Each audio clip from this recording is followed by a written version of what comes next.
the final day, 7 of 7. Or if you've watched the full 2 weeks, it's actually day 14, the final day. And this is the most popular request of minor nations to cover. And it is 1936. It is Poland. But not any other Poland, but an actual historical Poland. Please forgive my voice. I sound a little bit croaky in the morning. Trust me, I'm not ill. I don't record when I'm ill. You know when I record when I'm ill, because I have a lot of brain fog and I fluff all the things I say. So ignore my nasally voice. Trust me, I'm well. I appreciate everyone asking. Thank you. I love you. Every single click videos is where I show 99% of all the clicks in a Hearts of Iron 4 game. With the added rule with this series, I'm playing semi-historical, which means until 1939, I must follow the historical path that nation follows. And then after 1939, I can kind of just do my own thing. And this makes it special, particularly for Poland, because think about it. What happened to Poland historically? It got invaded by Germany. And then near the dying ends of the war, the Soviet Union pushed into the other side. You are going to be wedged between two nations. You are fairly strong when it comes down to your focus tree, but in comparison to the Soviet Union and Germany, you are very, very weak. This has required 4 test runs for me to get this right, to actually make it an entertaining video to watch.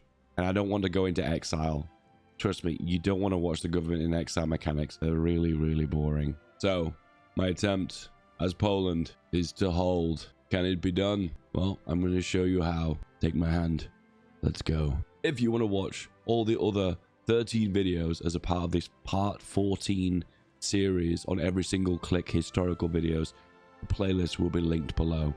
You can go watch them back, and please, as I always say, please use the timestamps. If you get bored, or if a timestamp tickles your fancy, please click on them. Please take advantage of them. Trust me, I'll not be offended. Boom, here we go. First, I'm going to shift and left click on unassigned divisions and right click to assign them to an army. Now, I only want one division again. We are going to do the one division trick. So I'm going to shift left click to disable the click of the horse and then delete all the divisions apart from the horse. Now I'm going to press B to railroad and right click and then move 90 fast to that region. If they regularly walk, it means they'll sustain attrition, but when they're railroading, they're immune to attrition. Kind of a weird mechanic. Do we assign a general? Yeah, sure. And then we're going to exercise indefinitely as a part of the one division trick. Boom. National focus. And the first focus we are going to select is going to be clamp down on Danzig. And the reason we do this is we gain a few factories from Danzig, but plus we also gain a bit of political power and command power, which comes massively in handy early game to assign your high command. So the very start of the game, Danzig is classed as an international city. Technically it's independent, but you don't get any factories or resources from it, even though it's technically in Polish territory. But what you can do is clamp down on them and slowly integrate them, which we're kind of going to do that, but not in the way you think. Factories, civilian factories particularly, and we're going to make mills from the get-go. We'll start by building them in the south right here, and we'll expand from there. Top that off, we're actually going to make a spy agency immediately as well. Trust me, spies are important because they deny planning bonus, and planning bonus does so much damage from the Germans and the Soviets. It's going to help out. Research-wise, we're going to work on machine tools to get our industry going, and of course, get the construction going by going for construction. To top that off, we are also going to go for armored trains as well. You are going to get bombed a lot, and this build does not have any air in it, so you are going to get bombed a lot. And anything you can do to shoot down some CAS, if not a lot, is going to help you in the long run. Speaking of trains, you are going to need more trains overall. My advice is go for the commandeer civilian trains, which gives you 15 trains for free and loses just some stability. Take advantage of that. It's free trains. Only minor powers can do that. F3, select all the planes, move them here, exercise to level 3, and we'll merge them up. Also merge up the fleet and the admiral. Yeah, why not? Military factories. Okay, we're going to be making a lot of guns. Insane amount of guns. Let's assign a Mayo, which gives a production efficiency cap and some funding. Funding is XP for Mayos. We don't need planes. And for now, we don't need support equipment. So we're just going to assign them all onto guns from the get-go. Wow, what a complicated production here, Dave. Just guns. That's right. We're going to start pretty basic. 5 speed by hitting plus, and then space to unpause, and off we go. G to merge. The plane's up, and here we are. Hearts of Iron 4. Welcome back, my old friend. Okay, the agency is complete. At the very start of the game, we need localized training centers, but we can't afford it. So we'll just do all the upgrades we need. And we'll do 4 or 5 upgrades, the ones that we can afford. Okay, we have seized Danzig. And there's a way that we can get more factories from Danzig. So what it does is it removes the core and you gain resistance and compliance. But what you can do is do it's harsh quotas. Getting 25% of the factories in the region. And we'll change that to horse. And then we'll prioritize garrisons. If you look really closely, this gains us 2 factories. It should be 1 mill and 1 naval dockyard. Yeah, there you go. +1. We now have some naval production. Normally, I'd exercise my fleet indefinitely, but it kind of bugs out here. Like, the ships don't break off automatically. If you want to have a play around with that, go for it. But some naval XP is not going to help you otherwise, unless you're going to go for Marines. Are you going to go for Marines? No. Anyway, let's fix our government. So we're going to complete the April Constitution. The April Constitution is awesome. It gives you loads of political bonuses. The big however, though, is it has an issue with the left and right ideologies. The left being the Democrats and the right being the fascists. And they are battling for control inside of Poland. You are wedged between a rock and a hard place. Is it the fascists or is it the commies you're going to side with? However, in this focus tree, the left is represented by the blue ideology, which is democracy. It's kind of strange ideologies in Hoi because they don't really make a lot of sense anymore. Since they've updated the focus trees, the ideologies kind of feel like just a leaning. Like blue means leaning towards the allies, red just means leaning towards the Comintern, and brown means leaning towards the Axis. That's all it really means. First thing we're going to do is going to hire the army defense guy because it gives ticking XP. But don't forget, defense doesn't only give you defense, it also gives you breakthrough on the offensive. It's kind of like armor working either way. So not only is it good for the stats, but also good for ticking army XP. The earlier you can get ticking army XP, the better, because it will benefit your army in the long run. We have very first spy, and also our very first spy upgrade. We'll go for army department. We're going to go for a spy that has a seducer trait, meaning they're less likely to be captured, and which will boost the network inside of the capital of Germany. Poland's got a lot of issues. It reminds me a little bit of Mexico, because you've got issues with the peasants to the east, which are going to rise up unless you do a reform. And at the same time, you're also having issues with the left and right ideology, which you can't fix until you go for this. So you either have to deal with this crappy constitution, or you have to fix it here, but then you have the issues with the pending civil war between the left and the right. Pick your poison, Poland. Army department, and then we'll go for interrogation techniques. Means that if you capture enemy spy, you get loads of intelligence out of them for like a brief period.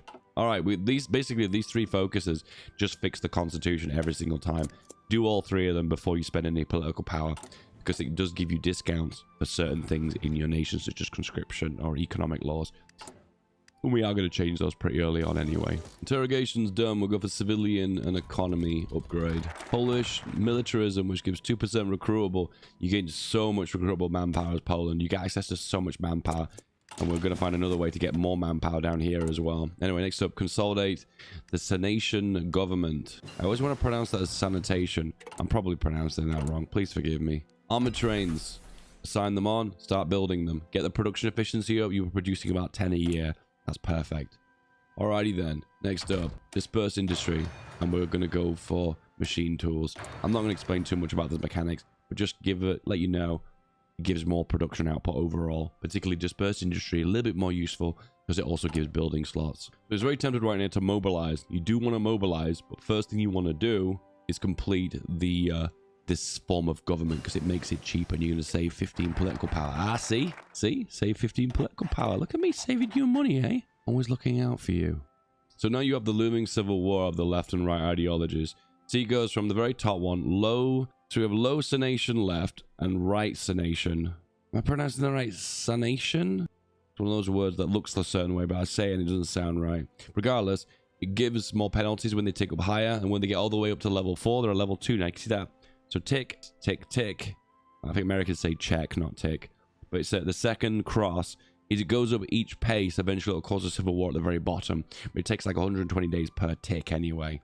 But we need to take care of the looming peasant strike as well. There's a lot of issues to deal with. I think what we'll do in the meantime is do the castle. So this is it. You either side with the Democrats, you side with the fascists, or you do the castle, which is kind of like in between and both. It kind of relies on forming a dictatorship. This is the historical path for Poland. They did form a dictatorship to try and prevent the left and right ideologies from seizing power. The only way of consolidating power was to kind of get rid of elections. Alrighty then, XP. We're going to go for purple heritage and we're going to make a horse division. So boom, horse, and big horses across the top. 1, 2, 3. Kind of nice if there was a hotkey for this, but there's not. You just have to click this a lot. Because I've done 4 or 5 let's plays of this, I have made this division many times. A little bit of repetitive strain disorder on my finger from that of horses I've made. Boom, garrison. Change this to the garrison because this is going to generate more XP for the 1 division trick. And to top that off as well, we'll change it to the big horse here. And we'll retire this horse here by decommissioning it. And there you go, we're going to generate lots of XP per day now. Construction 1 is followed by Construction 2. This is a little bit ahead of time for Construction 2 and Disperse 2. But I don't mind going with 937 tech and 936. I think it's worth it. So right now you can see the X now is on the very top one, which is basically telling you that the lowest level of penalties that you're experiencing. So there's a lot of time now before they reach the very high level, which they can cause a civil war. However, the issue here is the looming peasant strike is going to cause a problem. Now you can fix this by spending political power, but it just stalls the problem. My advice is don't waste political power. Just fix the problem now, and you can fix it by doing agrarian reform. Just requires a few focuses, so just get it done. All right, war industrialist. Hire that guy for 10% construction for your mills, and we're going to be making a fair amount of mills, so get that done. Top that off as well. Why not get another upgrade? So we've got 1, 2, 3, 4. We need 6. So I don't know, commander, passive defense. There are also decisions here to try and integrate Danzig more. More than likely, due to the fact that where Danzig's located, wedged between East Prussia and mainland Germany, this area is more going to get squeezed and you're going to lose it. So don't build compliance into an area that you're going to lose. Hence the reason why I'm squeezing the factories out of it and making the most of the land that I've got. The 4-year plan is done. Next up, fill the railway gaps. Passive defense, and there we go. We've got 5 upgrades now, so now we are getting another spy. So no more upgrades because you want to work on your industry. Next up, we can go for elusive gentleman, which gives us another spy. Another one. Spies are super important. They reduce enemy entrenchment, and they also reduce planning bonus for the enemy down to 0. So you know everything the enemy is going to do, so therefore planning bonus is useless. Top that off as well, you also get a net percentage of an intel bonus up to 15% on the enemy if you know more about them than they know about you, and that benefit of plus 50% can slide to minus 50% if they know significant more about you. Another spy, and we'll pop it right there. X is the hotkey I use here, by the way, just to place them in. That way I don't have to click the buttons over and over again. Save me some time, right? All right, time to work on some artillery. So we're going to hire some artillery. Pop you here. 3 mills on there. And as we produce them, they'll get added to this queue. Work from top to bottom. We'll also change this to 15 multiplier and click here. Just basically expands on it so it shows 75 factories instead of 15. Okay, victory or death. So this is great because it means that when your guys are low org, they can kind of like hold on to a little bit more organization. It's kind of hard to describe. It just means that when you're below 25% organization, the organization drop is reduced. It's confusing they put this in here, but then also an option to increase organization, because technically what this is doing is increasing organization, but kind of in a roundabout indirect way. Also, we're going to go for tenacious defense, which means when you guys level up, well, when they level up, I've never talked about this to be honest. So when you level up, so from when this bar goes away from left to right from XP, just from engaging in battles, they'll level up. And they gain 3 points, and it's randomly distributed into one of these 4 stats. So 1, 2, 3, 4. But however, there is a 50% chance with tenacious defense that you'll get an extra +1 into defense. So it just basically means you're tailoring your generals to be a little bit more specific towards defense. And defense also gives breakthrough, so it's not only working on the defensive, it's also working on the offensive too. Agrarian reform. Yeah. I just realized when you select a agrarian reform, you can actually cancel it. I was about to cancel it because I realized I've got lots of time to work with here, so I wasn't going to bother, but it's like when I have to bother, I've got no choice. I'm getting loads of XP now, 1.85 per day due to the big fat horse division that I've got down there. My attitude has changed a little bit with XP and political power. My advice is just to spend it as soon as you can.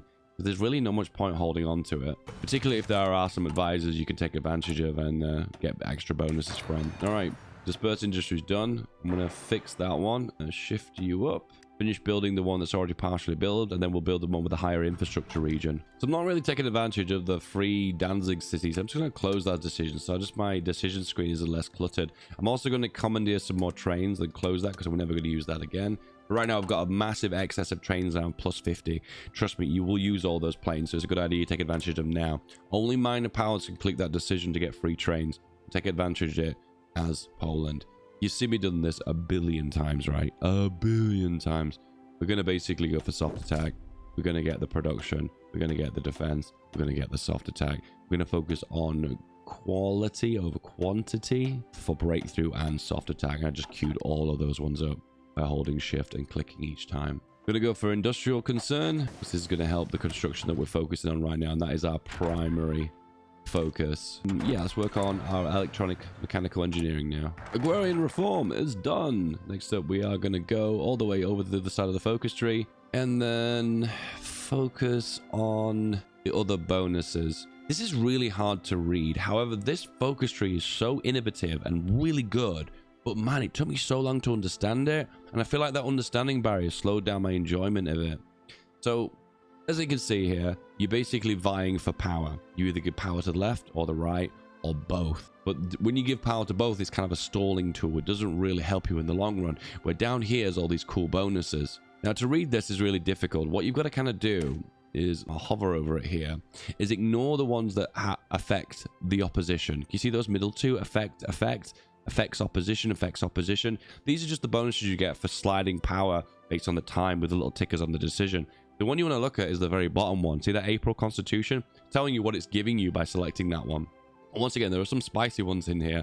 Like this 10% stability is really awesome. +2, there is a guy here that's useful too, giving stability. Feels like you get stability on the left, and on the right you get military stuff. To be honest, you want to take advantage as many as you can. But however, when you get down to this point, the left chairman or the second man of the state, you can no longer select any more focuses on either side. And if you go down all the way to here, it locks out all these focuses above it. I know it's visually really hard to understand, but once you do it once and you're like, that's how it works, it's like, oh, that's actually kind of innovative. But I have to really think about the decisions I'm making to select the best ones. So we're going to go to the Senation right guy, because he unlocks this militarist guy, and he's really good because he gives ticking army XP. And I told you, ticking army XP is really important early game. The quicker you get advantage of it, the more doctrines you get, and the better divisions you can get early game as well. So what's the strategy? How am I going to play it differently?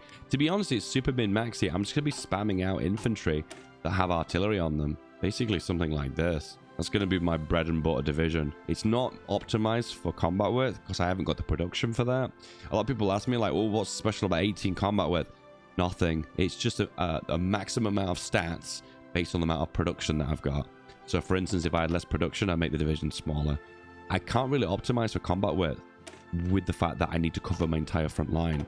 Now I can glitch this I want by making like a really dodgy front line like this and doing a 30-minute of hell strategy, but I don't want to do that. I want to play fun, and I kind of want to play in a historical fashion that I would hold all my front lines and not try and lose any territory from the Germans. I thought that would be more fun. Something I want to show with spies that I've never shown before is I want to put them in on quiet network. So building a network is X, but doing the quiet network is C. And what they basically do is go into hiding.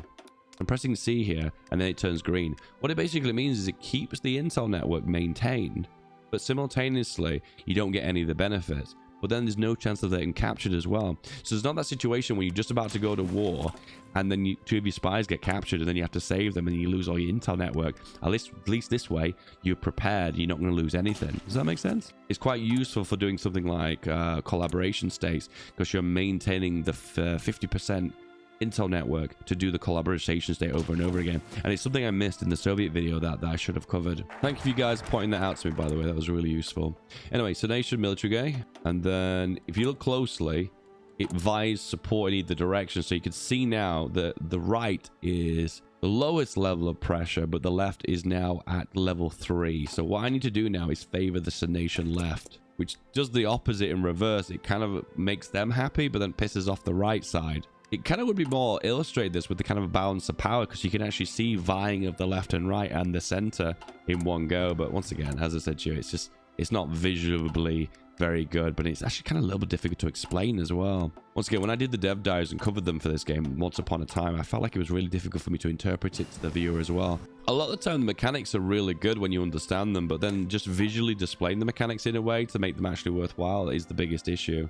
There's some kind of weird bug here. There's some kind of weird bug here. Like it says 331 days. Oh, that is shorter, actually. 331 days. So we have a construction bonus here.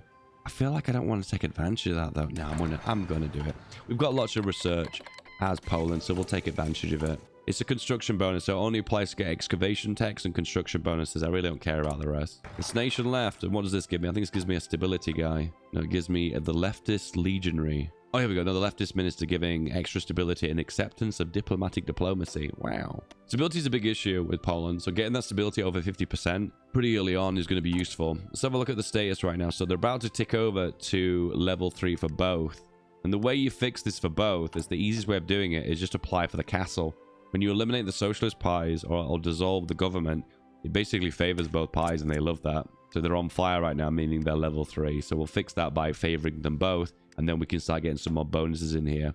And some of the bonuses that are really good is the Constitution, and the right-wing paramilitary is good because it gives 2% recruitable population, which is the equivalent of volunteer only, and some more for free. So why not, right? One of those moments where I feel like if I don't go for this now, I'll forget about it. Dave, you'll forget about it, but I'm still going to do excavation. Excavation is very important for Poland. You have loads of resources, which is F8. You see you got loads of resources here. Steel, steel, steel. A little bit of oil is quite useful too. These resources are very important because if you lose these resources, you lose all the power of your military factories to produce guns, and then you lose all defensive capabilities too. So my advice to you is get on top of that and start building those mills. Trust me, they will pay for themselves in the long run. Trust me. Queuing up some more mills again. Same again. We will advance on that. We're probably going to build some infrastructure here, and here eventually, and then some anti-air as well, because the cast that the AI make is very high, but we'll come back to that another day. Right now, I'm focusing on my core raw industry. So we've favored both parties now, so now they both drop down to level 2. What I'm going to do now is go for the Constitution bonus. And once again, this upsets the Senation right. Yeah. Also, worker conditions. Stability is a big issue for Poland, so fix it now. The nation that has many, many civil wars. A bit like Mexico. Mexico focus tree is good, and the more I explore the Polish focus tree, I realize it's really good as well. Boom. Draft a constitution. More stability. Then I'm going to favor the right now, because I just favored the left, so I'm going to support the right-wing paramilitary, and therefore I can create a perfect balance between both. And it looks like that's actually the case. Yes. Good. More excavation. We are going to take advantage of the steel, and we're going to take advantage of it now. Might actually be something... No, I think it's best to take care of your excavation now, because later on when you're at war and you're low on resources, it's just not good for your industry. So I'm going to take care of this immediately. So armor trains are awesome. Why are they awesome? Is because they have armor and air attack, meaning when the logistical striked, they are more likely to sustain more damage before they die, and also they have air attack so they can defend themselves against cast, and they will very slowly chip away at cast damage. And the German AI is geared to make a lot of cast, so you are going to hit it heavy from the air, very heavily. Makes me actually want to make anti-air, but once again, we need to have enough divisions on the front line. That's the biggest concern. So what you could do is neglect your guns, not have as many divisions, but because you've got less divisions on the front line, you can't cover your front lines. And regardless of how much cast they're hitting you with, their raw divisions are doing more damage than you. But it's not even going to help you, so then kind of what's the point? Anyway, here we go. So they're level 2 for left and level 2 for right. I think at this point, are there any focuses that I desperately need? So this one at the bottom unlocks 3 advisors. One that gives political power. Don't need that. One that gives recruitable factor by 5%. That's not very good. Next one that's a communist that gives research. Not very good. This one is really good though, because it gives access to a free field hospital. I want to do this one. I've never done this one in one of my test runs. But look at this. It basically means you lose less XP from losing troops in battle by 25%. 25% is massive. And what that does in the long run, it means your divisions level up quicker and get higher levels of XP. I'm going to start building in Warsaw first because there's a higher infrastructure. Just queuing those up.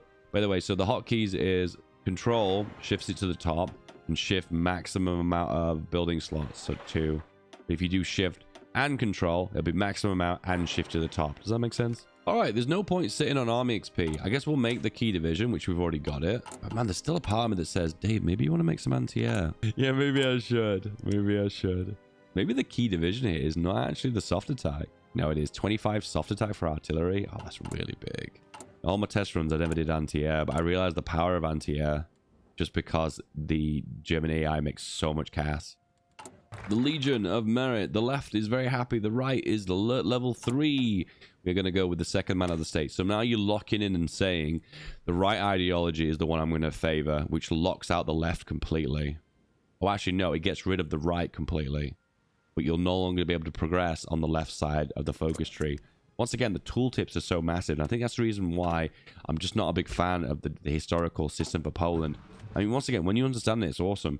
But the problem is that when you don't get it, and it's very tooltip heavy, it's very scary to beginners, you know? When we reach 1938, then we're going to start making division. Still a part of my head that keeps saying, Dave, maybe you should make some anti-air. I can hear that voice in my head. It's screaming, just a little bit of anti-air, Dave. No, I'm not going to do it. I'm going to stick with the plan. It's either I make the anti-air or I make the AA guns here. I have to choose one or the other, because otherwise I am going to get cast to death.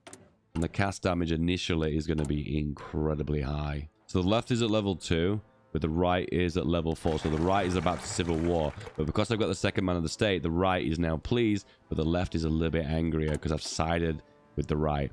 If we want to end this system completely, which we do, we'll do the home department first. We'll lock it all in and stop the civil war by maintaining the dictatorship, which is the historical path for Poland. Very tempted to rush disperse industry as well. We need artillery regardless. Okay, we're going to do anti-fascist raids and democratic raids. This initially loses 10 stability per click, but then you gain +2 stability in the long run. You will gain it back anyway. The one true ideology is monarchism. Nice.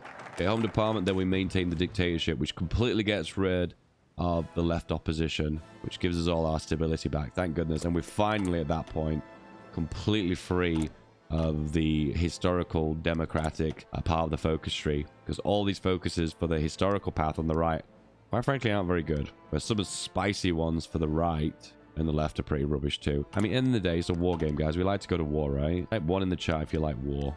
I mean, you're watching a Hoy guy play Hoy here. Hoy guy play Hoy, playing a war game.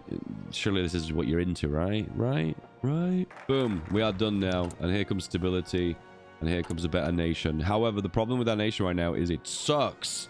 And why does our nation suck really badly right now? Is, well, because we have no industry. So we need to do these focuses to get industry. We could go for the research slot. We'll get this 35-day focus here for the 2 civies and the industry buff. And we'll go for disperse 3. Yeah, that's what we're going to do. Yeah. Okay, so this gives us a bunch of factories. Then we'll go for the research. Once again, the earlier you go for this, the better. Because at the end of the day, you're going to take advantage of all the extra passive bonuses. Because you want to make your army as well-rounded as possible. We're going to stack all those passive bonuses as well as the artillery. Same again, production. We're going to go for defense over breakthrough and improve our artillery and production. Queue them all up. If you don't queue them in the right order, don't worry. It'll just move on to the next one, and eventually it'll do them all anyway. So these are the key states we're developing right now and building into. Once again, I realized that the central region, which are these 3 states here, the kind of most key ones. Obviously, this one's important, and also this one's important due to the steel in the south. We will try and prioritize that, but we probably will give up the north and all of the east just to create kind of a smaller mini Poland in the center. Okay, we've got the division we want, and we're exercising. So now we can start selecting our focuses. My advice is just do this now. And the reason why I recommend you do it now is just so you don't forget about it. End of the day, these focuses give you really big bonuses, so don't forget about them, because I feel like it really hurts you in the long run if you forget about them. And also I realized we could also go for elastic defense too as your key tactic. And elastic defense is the best defense tactic in the game, and it increases the chance of using that defense by 25%. That once again will go a long way. We're going to mobilize a little bit. We're going to go for the infantry expert. Once again, splendid political power. We're going to do some anti-fascist raids to get rid of some of them so we can get some more stability. We're at 938 now, so I realized we should start training a more ideal division, which in this case is going to be a small horse. And then we'll train 47 of these, because that means there'll be 2 armies. Yes, 2 armies. Once again, stacking those passive bonuses for the breakthrough and defense as well as soft attack from here. It's really worth it. Just get the passive ones. Once again, you don't have to pay any production for them. They're free. So at the end of the day, just take advantage of it. Okay, we've got a research slot now, so we're going to focus on industry. And there's so many bonus. Poland's has awesome focus trees. 35-day ones, and you gain so many factories. There's this big one here, then there's this 35-day one. We'll do the 35-day one, then we'll do this big invest in Eastern Poland one. Deploy these divisions, move them here. Did area defense, by the way, which is V is the hotkey. Okay, what's the best thing to do here? I think we convert them to the big template. I think I'm going to give this a name too. I realize this is a weird name, so I'm going to call this garrison. Convert it to the garrison, then I'll exercise it to level 3. We're probably going to be behind on guns now. Yeah, we are by 45k. Forces require quite a lot of guns. I wonder if it's just best to switch to the ideal division. No, it is. It really is. End of the day, this division doesn't have any artillery in it, so I feel like it's more ideal anyway. All right, another army, 24. Actually, not 24, 16. We're going to try and train these up. No, we're not. No, we're not. So this is a strategy where you get to deploy more divisions and then convert them over so you can make your ideal army size as quickly as possible. Ideally, you want to train them all the way from nothing all the way so they're level 2 and they're regulars instead of being greenies, because that way you get more XP, you don't lose equipment from training over time, but that method is just a lot slower. Okay, we can start focusing on artillery, which we will do, and once again working on more advanced research, more factories, yes, more doctrines, yes, no reason not to. Which one gives elastic defense? It's this one, armored operations. Exercise you boyos. Deploy, convert to the ideal division, move here, convert. We'll S to split them, by the way. So if it's 48 and I press S to split, it selects only half of them. Just saves you a load of time. And I'm going to do shift to left click to exercise them up and just check on our production. And we've got enough guns right now. We're doing really well. The only thing we're struggling with, actually, surprisingly, is artillery. No, we're actually breaking even. More guns. Actually, do we want 939? I think we're going to go for anti-air. So these anti-air bonuses are really good because they reduce anti-air bombing damage, and they also eventually at the bottom increase static damage factor for static anti-air, which we will be making a lot of that. So working on these AA ones not only benefit the AA we're not building, but they also benefit the static AA we will be building later on. I think we'll probably build that right near the end of the war, though. It's better to have it earlier than later because they're going to be hitting us with the CAS earlier on. You kind of want to be prepared for it then. I realize I keep clicking the focus and not clicking yes. So research, yes. There's a lot of clicks now to change research, isn't there? All right, shift left click, my 3 armies, click a field marshal. And then we're going to go for this guy because he's got defensive doctrine. Then we're going to assign some more guys. I'll search by defense. You go for you. Sort by defense. And we'll go for you. The 3 armies is your bare minimum. Go for organization first. It reinforces into battle a little bit quicker. Yeah, we're actually having a net loss of equipment here from exercise. That's slightly annoying. But once again, we've got a big piggyback of guns. You are going to lose a lot of guns at the start of the war. So hence the reason why you care so much about your production of your guns, as well as production of your steel, to make sure you keep it all the production tip top. Once again, loads of factories here and another opportunity for a research slot. I'm going to get the research slot about a little bit earlier than I would normally get it. We've got over 50 factories. Ooh, have we though? This focus requires 50 factories. So this is risky now because if people stop trading with us, this focus will cancel. So I'm going to go for this focus first, then I'll select the research slot. It's a weird mechanic in Hoi, but if it says something like greater than 50 factories, you need 51 or higher. But the ones you get from trade are also considered, like the 2 here are also considered factories. But surprisingly, that means I've got 47. That means I have 49. So where are the other factories from then? I'm confused. Radio, don't forget about it. Disperse 3 is done. Then we can go for more machine tools, giving raw production power. I'm going to train under 24 of you guys. This time around, I'm going to mark them on low priority, meaning equipment will go to these divisions first before they go to the training. And also, I'll train them all the way up, so that way they'll be level 2s when they appear, not level 3s, therefore save me a little bit of equipment in the long run.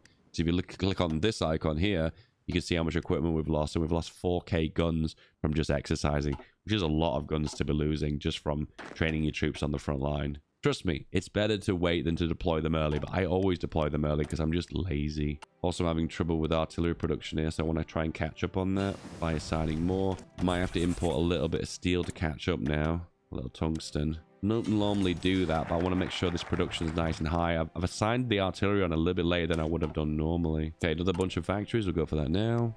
More soft attack from the artillery. I'm willing to go ahead of time for that. More mills. I want to build a few forts in Katowice because that is really important. We hold on to it. And then also we have to think about AA, which is all going to be Eastern Poland. So Lubin doesn't need it. Katowice does. I think I'm happy with that. Another doctrine, and we can do elastic defense because we've got armored operations now. So what we're going to do is select a preferred tactic.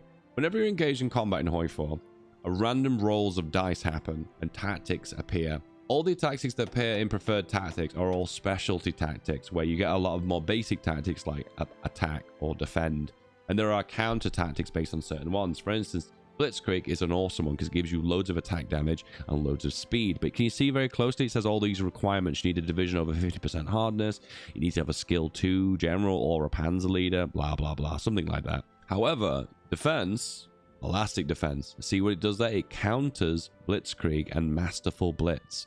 Requires you to have defensive doctrine to be over skill 2, blah, blah, blah. Overall, though, elastic defense is the best one in the game, and because it counters the tactic too, it denies them of their bonuses that they would get. So that 50% movement speed and attack bonus and defense bonus by the side that's defending wouldn't apply, and it would only get the bonuses of elastic defense. And when you select in your officer corps a preferred tactic by spending command power, it has a 25% extra chance of getting that defensive bonus or attacking bonus, depending which one you're going for. One of those things I always forget about again, but once again, it's super important because it will affect how the game concludes. All right, we're going to assign the boyos now.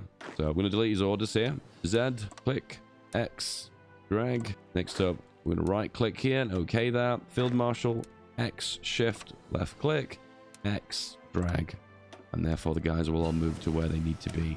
Nice. Okay, motorize. Something you need to be building now. And also I realize anti-air is something we need to be building as well. The sad news is we're going to have to play a lot of catch up on that though, because we are quite far behind. In that case, what do? Do I just redistribute? I don't like doing that because guns, once again, are my bread and butter. I need to be making loads and loads of guns. Once again, I want to train another 24 divisions as well. We'll put that on low. When they're available, deploy them, and here we go. We're super prepared, by the way. It's not even 939 yet, and we actually have a decent sized army. Click army equipment details, and we've got 669,000 manpower, where the Germans have just shy of 1 million. Oof. I guess that's another thing I always forget about as well, is that I don't have to change over the full army onto the new division straight away, do I? I always have this thing in my mind that I feel like I need to convert everyone at the same time, but I guess if I want to naturally migrate onto a more advanced equipment, I could do that in a more slower manner. Yeah, true. Research slot, let's go.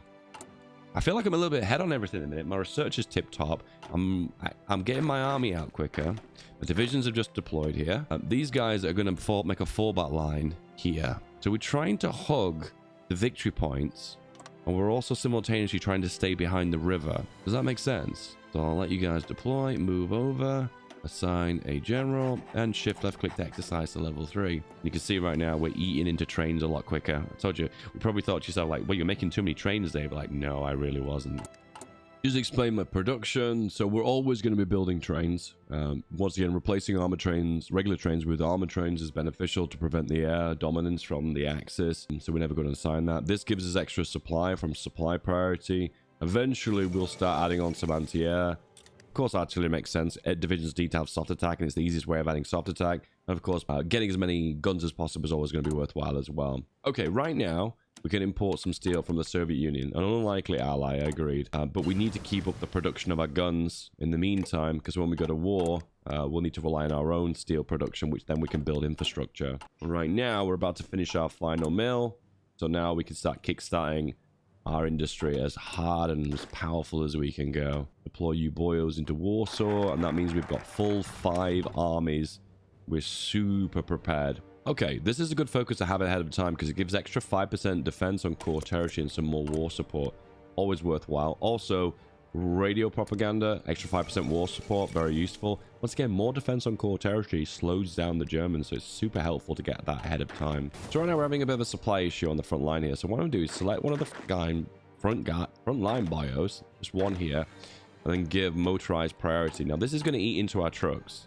Yes, it is, and it's also eating into our trains. But that means, if you look really closely, not all of the supply depots are fully motorized. On the front line ones are, ones here, but those on the back aren't.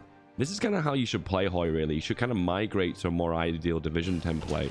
And I think that's probably what I'm going to do with this template too. So what we'll do is create a duplicate.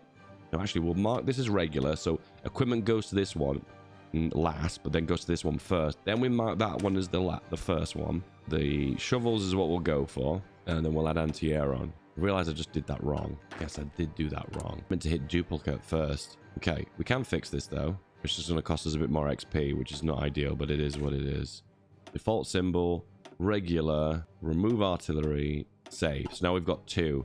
The old and the elite. Change them all to the old, and then change just you guys to the elite and exercise to level 3. That mistake I just made wasn't a big one, because we've only just lost a tiny bit of XP, not a massive amount. Just enough for it to be worthwhile. All right, more soft attack bonuses. Let's stack those soft attacks. More bonuses. More. I don't think there's anything else I need to go for here, so we can start working on more advanced tech, such as excavation. Of course, as I mentioned here, we need to focus on infrastructure as well. We're making anti-air too. Anti-air is super cheap to make, and static anti-air is going to do a really good damage of removing planes from Western Poland. We're going to put them on interception and close air support.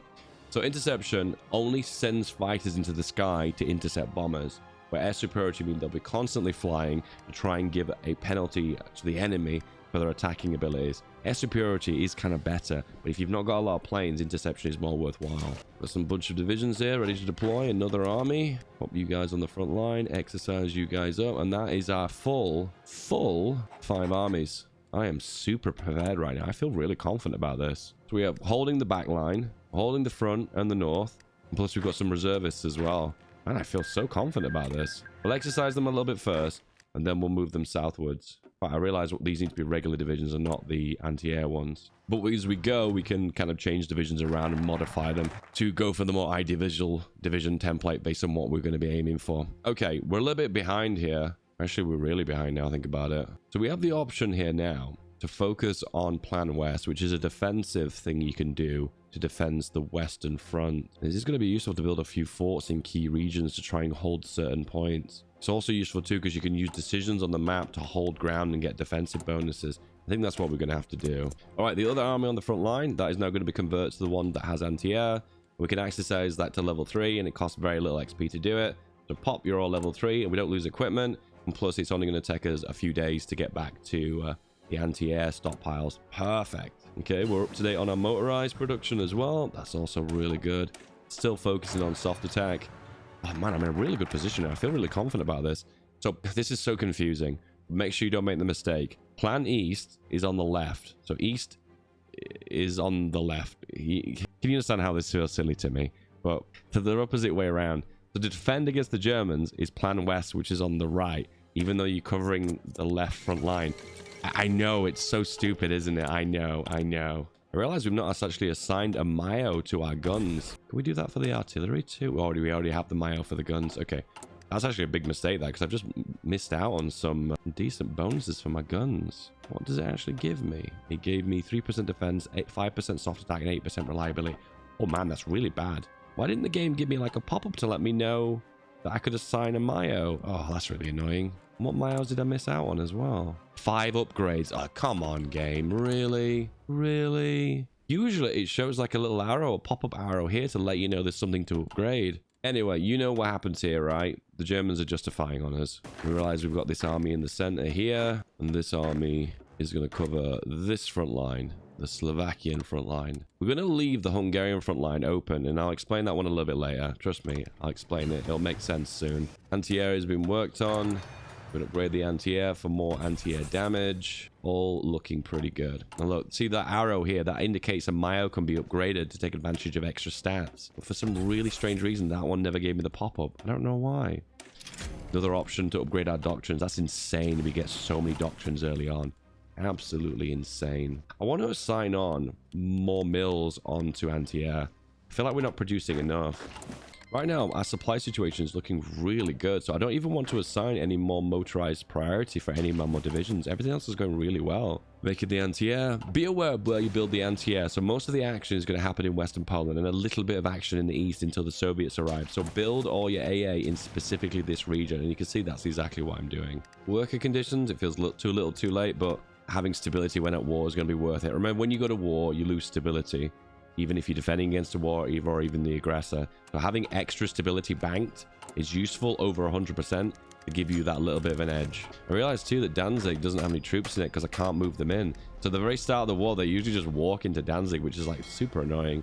Anyway, I'm going to put you guys on escort duty here. Feels kind of silly because these guys are going to die, but might as well just use them. Don't forget to put up your planes with a mission on them. There's no point not using your planes, right? What I'm going to do is not upgrade my guns immediately.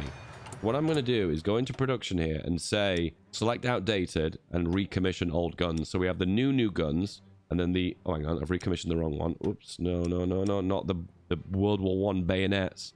Which is it? It's the M38. Is it this one? Yes, it is. Because what we're going to do is when we change the production lines, we're going to lose a massive amount of production efficiency. And we're maxed out here, almost 86%. I don't want to lose that, do I? So I'm going to take advantage of it for as long as I can. And when I've got like 50k guns banked, then I'll switch on to the new model.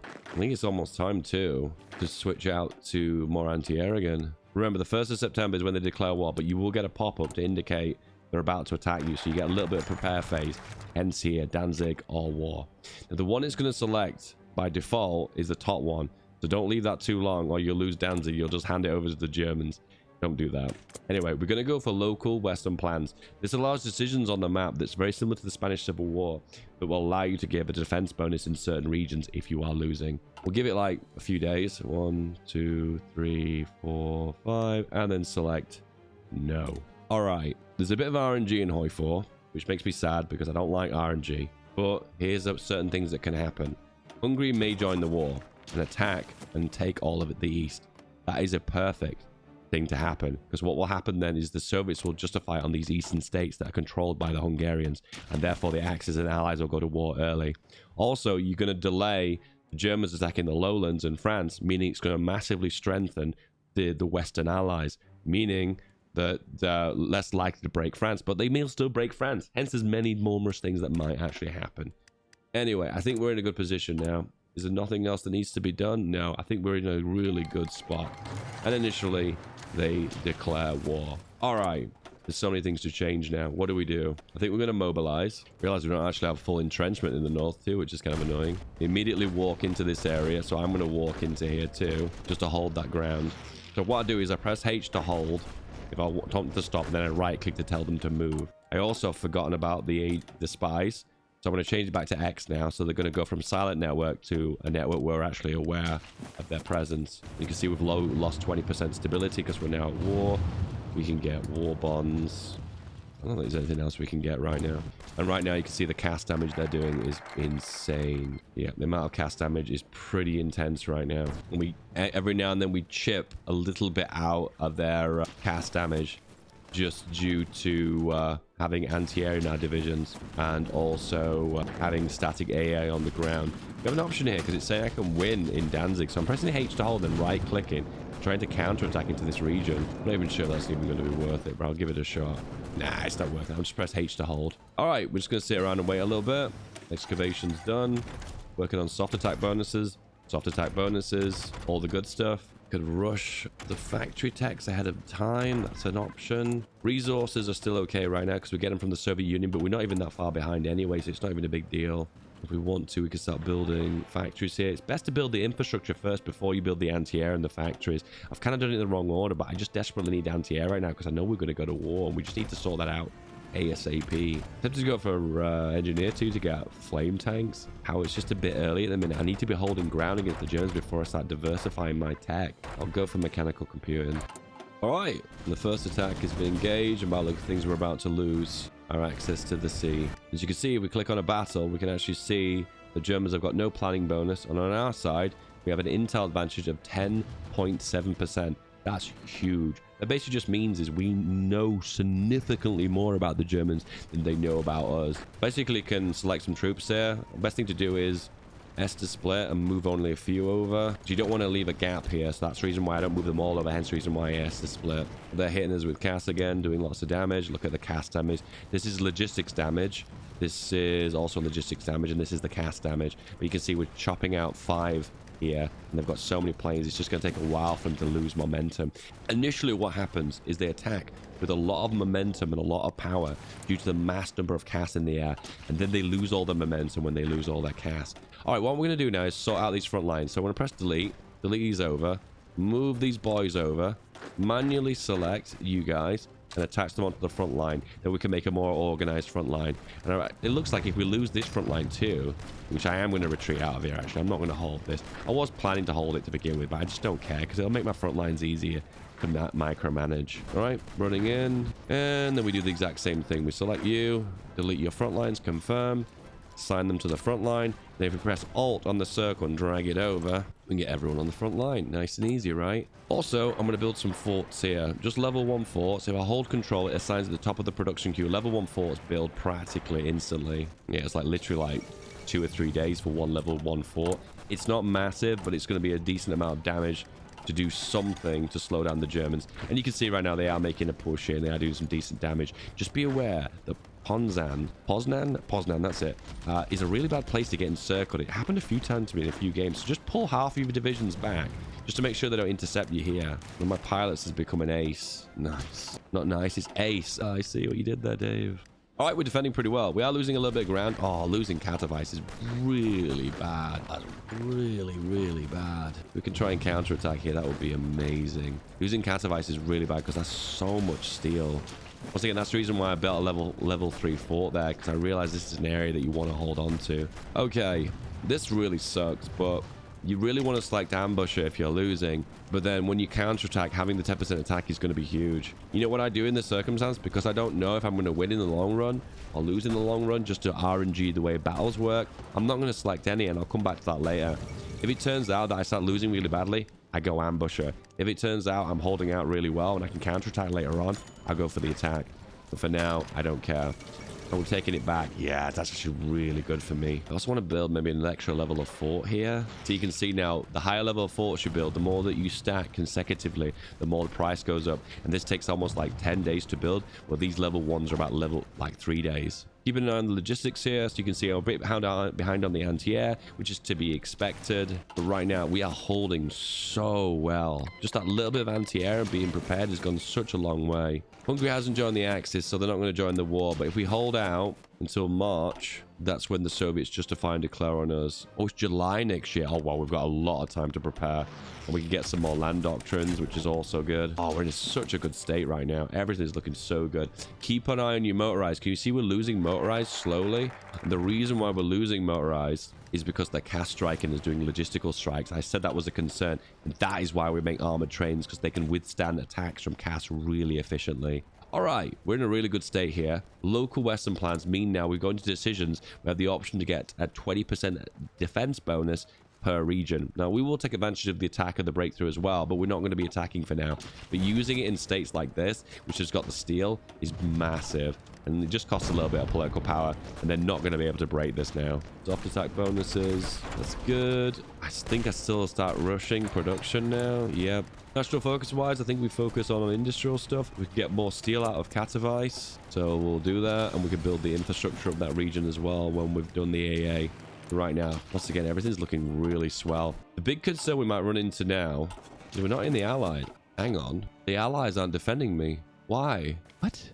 I've never seen this before. Okay, this is a weird one, guys. I've never actually seen it where Britain doesn't come to the call to arms. I'm against the Axis by myself. What? It's getting a bit lonely out here, guys. Allies, help me out. So Britain, predictably, doesn't defend the Allies and just lets them die. Very historical. But to take it one step further, they don't even help in the slightest. No air, no lend-lease, no nothing. Doctrines, okay. Fair enough, fair enough. I've also realized too, on this side, there's an option to get 3 boosts for anti-air as well. Which means all your anti-air tech is basically finished. Do I want to do that? How many days do I lose? 12 days. No, I will not lose the 12 days. Yeah, this is a wonky timeline. I don't know what's happened here. I got guaranteed by the UK, but the UK has not come to my call to arms. Why? One of the mechanics you can abuse is you can ask for lend-lease for all the neighbors you border. So Netherlands, France, sometimes even the Soviet Union. Can I ask for guns from the Soviet Union? The way you do this is you research a lot of garrisons, or train garrisons. And then you request lend-lease. Yeah, the nation that's about to attack us and planning to war is about to give us 4K guns. Ain't that nice? Also an option to upgrade our guns. Always take that. Extra breakthrough and soft attack is massive. Do you know what, actually? I think I might start producing the new guns. But be aware, look at how much production efficiency I just lost there. I was producing almost 200 guns a day. Now we're only producing 50. Just be aware of that. Be aware of that. Be aware. And also be aware that the new guns require more steel as well. So this requires 2 steel. Next one requires 2 steel. But the next one requires 3 steel.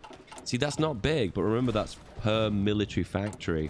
And that can really add up, particularly if you're in a situation like Poland, which doesn't have a lot of resources to begin with anyway. Luckily, they're actually one of the nations that, one of the minor powers that has a decent amount of steel, but everything else is not so much. 1,000 CAS. But look how many we're chewing through per day. So right now, their air force is getting absolutely annihilated. We've lost a spy. This is really bad because that means now they can take advantage of planning bonuses on us. One of the things I was going to do is when you join the Allies, you become a spy master. Then you get like 6 other spies. And then you can put them in the Soviet Union because they'll take advantage of the planning bonus against you too. And like an extra 70% attack bonus against you is so huge. It can turn the course of a battle. Let's have a look at the axis here. Planning bonus is nothing, and they have an intel advantage of 0.7%. So now the balance has shifted the other way, and they've got a very, very small bonus against me now. Oh man, once again, the field marshal. Oh, then this guy. Oh, what do I do? No, I'm not going to select anything. We're defending so well. I think I'm going to go infantry expert. Guys, this is going better than all my trial runs. All my other trial ones were a complete disaster. This is going really well. Katowice here have taken the northern province of it because it's a very small state. If I counterattack here and then control right click, I can probably break this. Yeah, I can.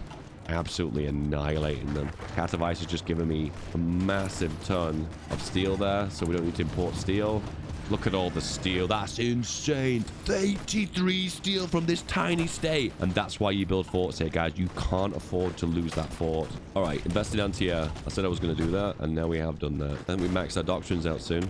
Yep, we're almost there. We are in such a good state right now. Oh my goodness, such a good state. I think we can start getting anti-air on this army at the back. Yep, anti-air. Exercise them to level 3. Once again, level 3. Difference between level 2 and level 3 is massive because it goes from 0% modifier to 25%. Now, 25% extra attack, defense. It's just huge. Okay, the Germans are now attacking the lowlands. Is this enough world tension for me to join the Allies? No. But the Allies might ask me to join just because we have a mutual enemy now. But the UK and France are deciding not to join. What is happening? Are you joking me? Are you joking me? Oh my goodness, what is happening? Why isn't Britain joining the war? What is happening? I feel like cheating to intervene here. What is happening? I have no idea why this is happening. I've got no custom game rules. I mean, Chamberlain was referred to as the great pacifist, right? This is just taking it a little bit too far. So for some reason, the Allies aren't asking anyone. Oh, here we go. All right, here we go. Okay, okay. Now they'll join the war. And now you're going to ask me if I want to join the war. I'm going to join your faction anyway. There we go. Then I'm going to request to become a spy master. It will cost you 50 political power. Boom. Spy master. Here come the spies. And then I drop my existing spies. At least minimum of 2 into Germany, minimum of 2 into the Soviet Union. There you'll go here. And then the other 2 are going to go into the Soviets. Once again, to deny intel bonus, but also take advantage of these bonuses as well. Can we see an example? Oh, there you go. You can see the bonuses there. So the big key ones, the takeaways there, is reducing their planning factor by 90%. But if you max it out, you reduce it by 100%. And also reduces their entrenchment by a maximum of 5 as well. Look at this, free Lend-Lease. So basically, you can bait Lend-Lease from the Allies now. So if we get that, we can get that from French. And remember, it doesn't require convoys because you have a land connection. Can we get stuff from Romania too? Oh, this is just brutal. Yugoslavia. Oh, this is brutal. Okay, this does actually feel kind of exploit. This doesn't actually kind of go with the merits of this campaign, does it? Okay, finally, Turkey's finally saying no. What about Hungary? No. Okay. Feels very cheesy. Feels kind of exploitative. Doesn't feel like the campaign that I've been playing before. But you know what? I'm okay with that. So just a heads up here. Focus on upgrades to existing divisions. So what does that mean? So when you produce new equipment, they're going to be better versions than the old ones. They'll have better stats, more soft attack, more defense, and more breakthrough. And of course, you don't want to be putting your most up-to-date equipment into divisions that are training. I mean, I'm going to cancel this eventually because I'm just baiting Lend-Lease. But you want all the best equipment to be prioritized for the army that's in the field. I mean, that goes without saying, doesn't it? Isn't that obvious? But no, whatever. I don't care.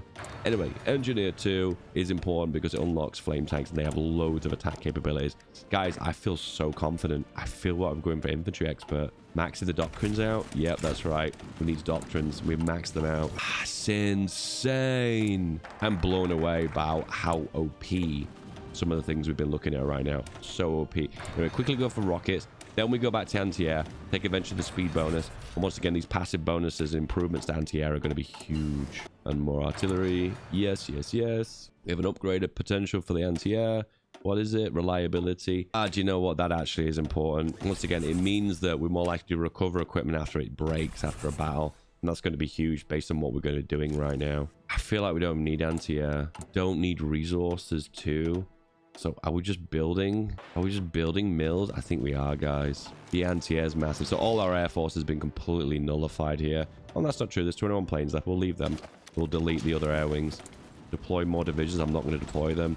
We have some new spies now. This guy, he's going to go into the coast of, well, the borders of the Soviet Union. And they're counterattacking us again, and it's going nowhere. Once again, more traits for the generals. Oh my. Once again, I'll say this again, guys. I am so surprised. Every time I've tested this, I've not had as an effective result as this. Usually, I get withdrawal all the way to like these 3, 4 states down here in the south. I get like a little cluster of nations to the south. Have I lost any key states here? Still got Poznan. I still have the one I'm not going to pronounce. Okay, we have lost this one. This is one that was given to us from Czechoslovakia. But that's the only one we've lost. That's insane. Okay, forts. We're going to build up to level 2. I feel confident, but you don't want to be too confident, do you, really? Because, I mean, pride comes before a fall. Okay, Hungary's going to join the war, and they're going to do the maneuver I talked about earlier. Okay, front lines have just done something really weird. What is this? I think what we're going to do is delete that front line. Okay, this is a bug. 2 divisions? Whose divisions are these? Oh, these are allied divisions. Okay, so this is something I always forget about. And this button in the bottom right, can you see this one with the 2 arrows? You can see allied battle plans if you want to. Quite very popular in multiplayer, this, because you actually see what your allies are going to do. But it gets a bit busy when you're against the AI, because they'll make like dozens of front lines and it'll get really confusing. So I won't recommend that. Anyway, so turn that off for now. Then we're going to make the field marshal front line and go here. And then we'll make an attack order, so we'll build planning bonus. So that's the reason why you always make an offensive order, even if you're not going to attack. And then I'm going to drag this guy over to here, and this is perfect. Just make sure no one's moving. That's good. And I want the Hungarians to move in here. We are going to lose some factories. We're going to lose one there. Maybe lose one there. Maybe one there. One there. It's a handful, not that many. I think I want to convert the whole army now to the anti-air version. I think we can do that. Yes, we can. Our full anti-air army. And then I'm going to exercise everyone to level 3 because I'm so ballsy. That's left me a little bit vulnerable in the south, but everyone else was so confident. So what they're doing is they're slowly trickling in here from east to west. And what's happening now is the Soviets' justification has been cancelled. It's been cancelled because the land is no longer justifying against Poland anymore. It's justifying against Hungary. And that means they'll justify on Hungary and declare on Hungary. How good is that, right? That's again, this video feels really exploity, but this mechanic of holding as Poland is really difficult to do. So I've had to try and use every trick in the book to make it possible, you know. War bonds is a way of getting a little bit extra production. Also, another way of getting production is going for this one, National Defense Fund. This used to be mad OP, stupid strong. But when they changed the way consumer goods work, it now is really crap. I'm surprised if I gain even 1 or 2 mils from this. But back in the day, consumer goods used to be a flat number, and reducing it used to be a flat number. And every time you reduce consumer goods, it would just be a continuous reduction. So basically, it was minus 30, and you had 30% consumer goods, you would have 0% consumer goods. But now the way it works is it's like a multiplication factor, and they don't all stack up on top of each other. They basically are just independent percentage numbers. So 35% sounds amazing, but it's actually not that great. Okay, we've lost a spy, so we're instantly going to rescue them. Realize, have we got any lend-lease coming? Go on international market, click diplomacy, and then we click on the allies. And South Africa's still sending us guns. 413. No, I don't care. So now what we do is cancel this, and we check our stockpiles. We have 64,000 guns. That's insane. And they're counterattacking us in the east here. They're actually doing a decent job. Well, it did look for a second like they were actually pushing us back, but then all of a sudden it was like, nope. A big nope. Anyway, we forgot to mobilize. I think we're going to do total mob and then extensive conscription. Be aware when you go total mob, you lose 3% recruitable. So you need to be on a minimum of extensive. And that's given us no factories. Maybe see the way consumer goods work now is just no longer as favorable as it used to be. In the past, Consumer goods used to be like amazing, and now they're just kind of okay. The beauty of when they crawl this way as well is I get to extend the front line. Oh, you're actually pushing me here. No way. Yeah, so we do exactly what I just said there. We basically extend the front line. We're going to move these guys down. Retreat. Retreat, you get an attack bonus. Ah, it's okay. Don't worry about that. Then we're going to move the front line over to here. You can sort of see what I'm doing, right? We're basically using the field marshal front line now over using the fallback line. Field marshal front lines are a little bit more flexible, and there the AI can take care of the wiggling on the front line. Also going to go into the field marshal and do motorized priority. Have we got enough trucks for that? We have. So now all the supply depots in range are now on max motorization, giving maximum range of supply and also increased supply per region. This light blue is like super high supply, and to be fair, you don't need a lot of supply as Poland because the divisions are quite small, so it's not even a big deal. Well, the counter-attack in the south, they're doing an actual reasonable job, and you can see now, look at this is our first veteran giving a 75% attack bonus, and the reason we've got that is because of this old national spirit that we took advantage of. Here we go, the Legion of Merit, which was from the left, the political left of my nation, and it means that we hold our XP by 25% more whenever we get attacked. And also I'm going to go limited exports too, because embargoed economy makes we lose consumer goods, and that gives us a total of, oh, we're actually getting a lot of factories now. No, we're getting factories now. Okay, so I'm totally wrong actually. Just stacking those consumer goods does actually seem to be making an impact. It seems to be worthwhile. They're having a lot more luck pushing us in the south, and the Soviets aren't justifying anymore. They're justifying on Hungary. So what happens is all of Eastern Poland gets claims, and eventually what happens is they'll always push their claims at some point or another, and now they're pushing claims for the territory that now Hungary hold, which is just insane thinking about it. The Soviets are justifying on Hungary. That's just stupid, but I love it, and I love this game. I love this game. Anyway, more factories. You can never have enough, right? We now go for engineer 2, and that allows us to go for flame tanks. I have to think about, what do I even need right now? I guess I start rushing artillery, I suppose. And then I can start going for a medium flamer. So flamers come in 3 forms: lights, mediums, and heavies. The best ones are mediums and heavies. However, you get a massive penalty to the stats because you're a flame tank. Look at the penalties, they're so high. So my advice to you, don't focus on the stats of flame tanks. It's just not worth it. Just make them dirty cheap and have decent reliability, and you'll be fine. Attach the Mayo. I lose speed with that. I'm not going to do that. Make it nice and cheap. I think this is the cheapest I can make it. Yep, flame tank. Make sure it's classified as a flamer. Pop. And there's sign at least 5 on there. And that means that your flame tanks are going to have a little bit extra attack damage. And if you look what a flame tank actually does, you hover over it here, you can see what it does. It gives movement speed, attack bonus over loads of different terrain types. It's mainly an attack division. Don't put this on defensive divisions. It's for attacking. It is a specifically attack-based support company. It also does give breakthrough for every infantry and motorized and mechanized, but you know, I never even knew that. And the rest of the stats are rubbish because you get a big penalty for making a flame tank. So once again, with the amount that you get out of flame tanks, it's not worth upping the stats. It's just not worth it. More focuses for industry. There's so much industry. Take advantage of it. Oh, once again, they're pushing in the south there, and they're actually getting some decent gains. I think they're getting planning bonus here. Yeah, the planning bonus, 34%. Can you see that? Once again, planning bonus is really strong in Hoi 4. Don't forget about it. It's pretty good. Once again, I'm just putting my spy networks up again. Keep fixing the spies. Keep rescuing them. Yeah, same old, same old. And if you look closer, this spy is in prison, but he's in the prison of Soviet Union. I'll have to rescue him with a Soviet mission here, and it's the lady. Where's the lady?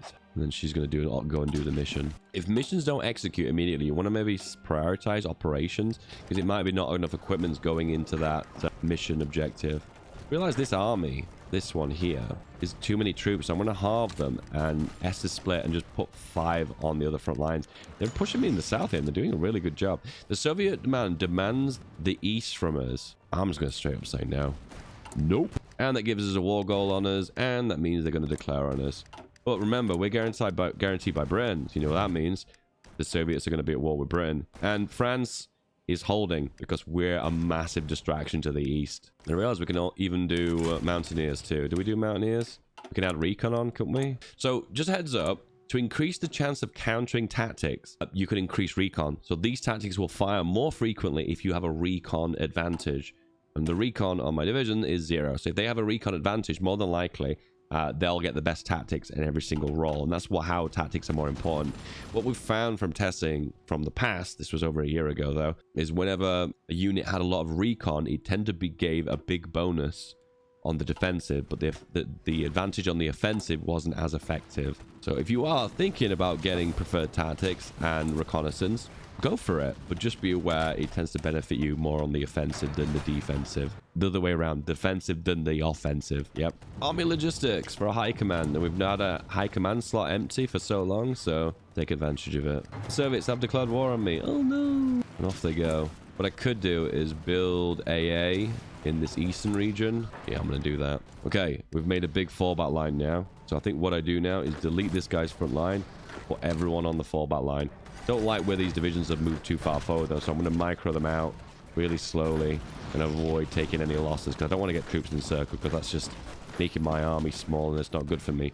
Look at the front line, guys. It consists of the entirety of around us, the whole front line, and the Allies want to declare the war, to join the war against the Soviet Union. It is East versus West, the unthinkable with the massive blob of Poland. Okay, working on the anti-air. Oops, gone for the wrong one again. Take advantage of the Mayo. Always take the Mayo. Makes your research quicker. Okay, what are we doing? I'm going to retreat you out. Once again, I don't want to hold this eastern area. This area is just an area that I'm going to get encircled in, so I don't want to do that. One thing I forgot about too is if you want to, you can do last stand. If you want to stall them at a cost of losing a bunch of equipment and manpower, you can press this button if you want, and you're going to gain a massive defensive advantage. I've also forgotten about war support too, so take advantage of all these bonuses here to gain extra war support. If you have 100% war support, you'll get a full 10% defense on core territory, and it's all your core territory because it's your land. Also, I just realized going for proper heritage is worth it, because it reduces your combat penalties for being out of supply on core territory by 20%. That's really big, so just stick on that one. Stick with it. Trust me.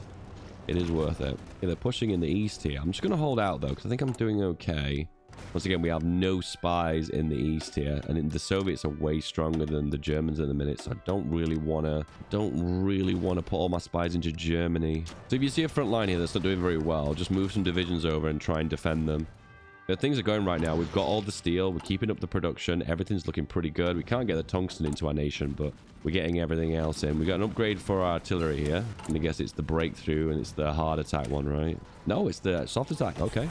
Soft attack on artillery is worth it because that's what the main stat that it gives. Okay, so they're bombing us quite heavily in the east. They've also got the planning bonus advantage. So hence the reason why they're doing so unbelievably so much damage. Once again, I can see that I'm losing the east here, so I'm just pulling back just a little wee bit just so I can hold out. Lost those factories. It's quite painful, but it is what it is. I think we're doing all right. Okay, I think it's time to make our army bigger. We've got the equipment to do it. We've got the manpower to do it, so let's not take advantage of it, right? Let's do it. So I realized something we're all going to invest into as well is officer corps for the field marshal.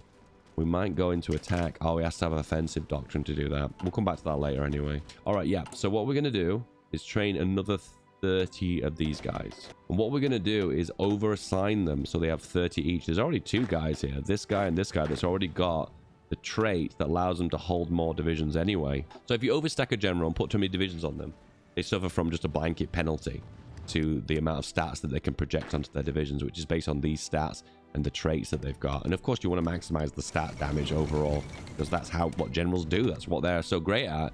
They give extra stats to the divisions. If you overstack them, you'll suffer lesser penalties. But what this allows you to do when you get the trait of skilled staffer, which you'll naturally get if you're at 24 or higher over time, is allows you to hold more divisions on your army, so therefore I can have more armies.